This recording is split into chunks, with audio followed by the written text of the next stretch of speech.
Yo, how's it going everybody? Ray here, and I'm glad to be back on my main channel. I like doing this thing that I'm doing right now, this video that I'm making. I've missed making videos on my main channel, and I know I've said stuff in the past and that I'm sort of disregarding now, and this is gonna be a completely unscripted video, but an important one at that, because I want to talk about Rally Call first of all. Rally Call is an event going on the 22nd of July and the 23rd of July, so it's quite a while from now, and I probably shouldn't be making the video so early on, but you know me, I'm just that kind of guy, I guess. Now, you might be wondering what the charity is that's going to be included. This is all for Red Cross. There's going to be Red Cross UK, US, and Australia.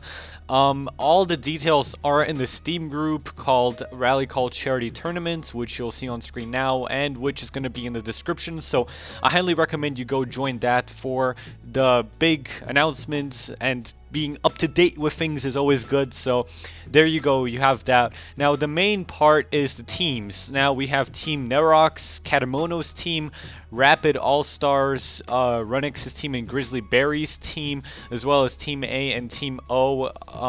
So basically what's going on is that there are a lot of YouTubers included in this, and I'm going to be playing on Katamono's team, which I'm very excited about.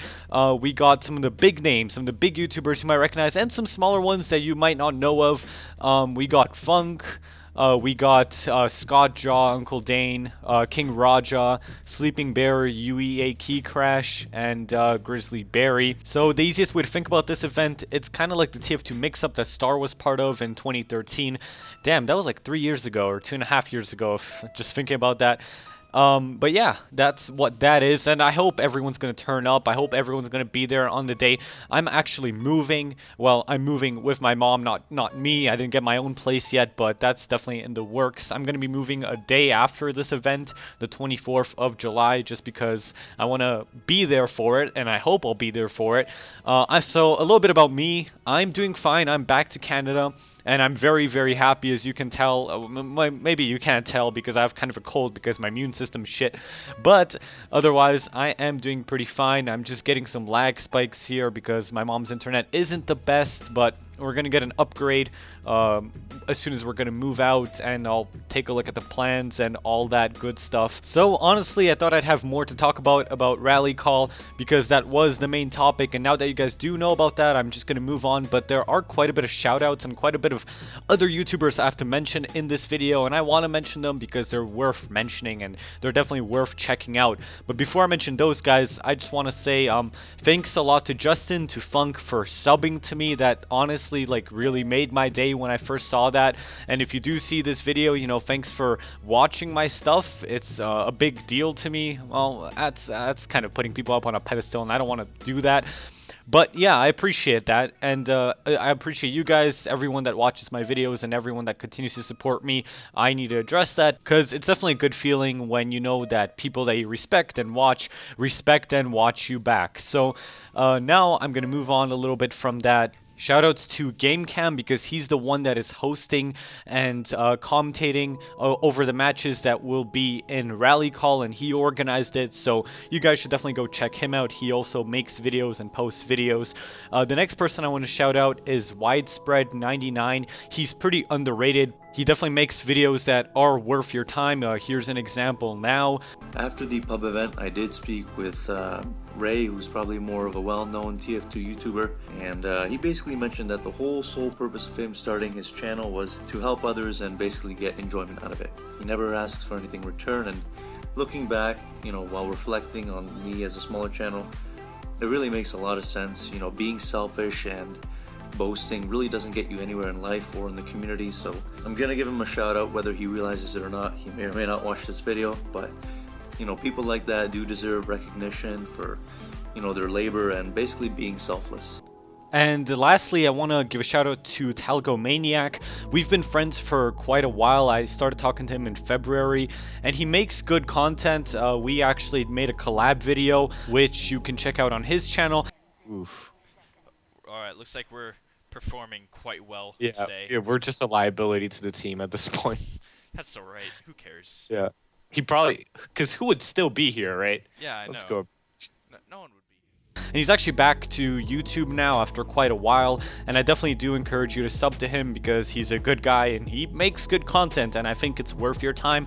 So, you know, obviously I feel that the TF2 community as a whole is a very collaborative and supportive community of each other and of us YouTubers and the people that still play the game. So now that you got through my little promotion of YouTubers and of course of Rally Call, I do kind of want to give you guys a short story because you deserve it.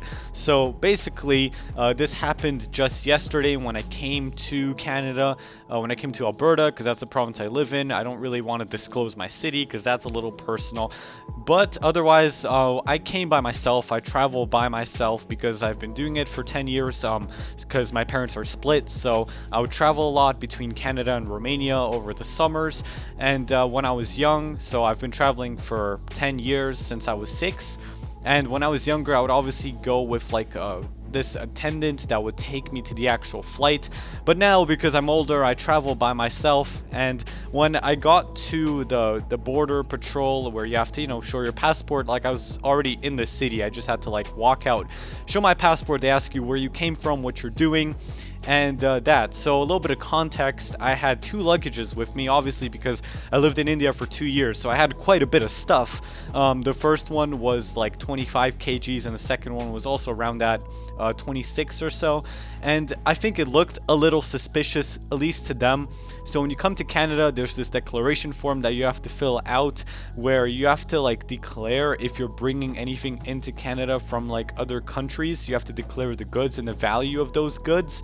And I didn't write anything on there because technically I didn't have anything over the limit, which is I think like 500 Canadian dollars.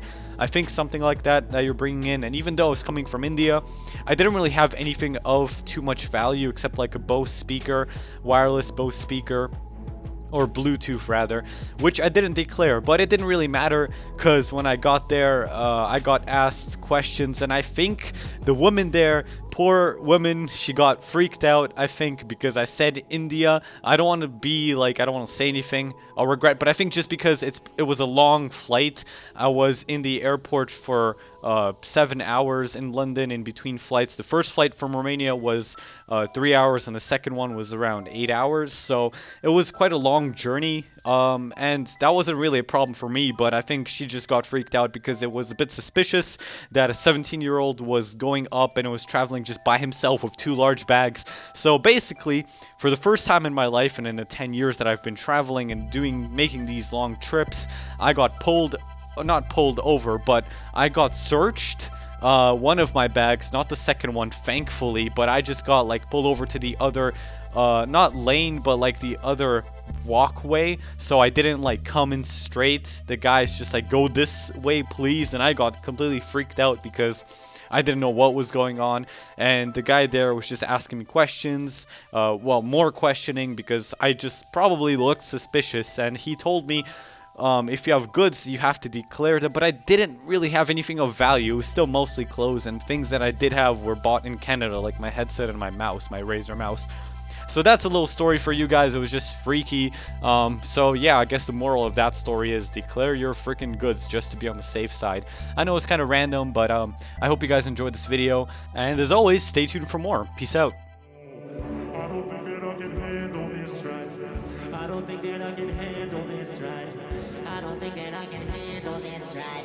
To look at them, they're just staring at me like, come and watch the skinny kid with a steadily declining mental health, and laugh as he attempts to give you what he cannot give himself. Think that I can handle this right. I don't think that I can handle this right. But they don't even know the herb of this right. But they don't even know the herb of it. But I know I'm not a doctor, I'm a pussy. I put on a silly show. I should probably just shut up and do my job, so here I go.